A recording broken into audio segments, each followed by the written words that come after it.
கிளா டிவி நிறுவனர் ஐவோ சசெக்கிடமிருந்து little Greta பயிற்சி பெறுகிறார்.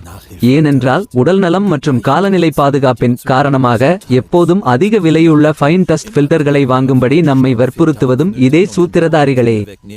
மாடுகளின் துர்நாற்றம் காரணமாக விவசாயிகளிடமிருந்து மாடுகளை எடுத்து செல்பவர்களும் கூட. ஒவ்வொரு ஆண்டும் மில்லியன் கணக்கான டன் நிலக்கரி தூசி நம் காற்றில் நுழைகிறது.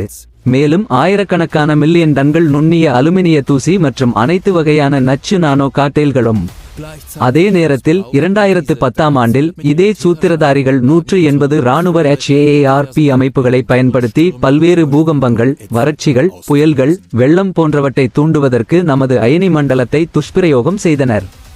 விக்கிபீடியா மற்றும் புவி பொறியியல் காப்புரிமைகள் இதை கடுமையாக மறுத்தாலும் மில்லியன் கணக்கான டன் நானோ காக்டெயில்களுடன் இணைந்து HAARP அமைப்புகள் முழுமையான சுனாமியை தூண்டி எந்த காலநிலையையும் சேதப்படுத்தும் என்பதை அவர்கள் வெளிப்படையாக ஒப்புக்கொள்கிறார்கள்.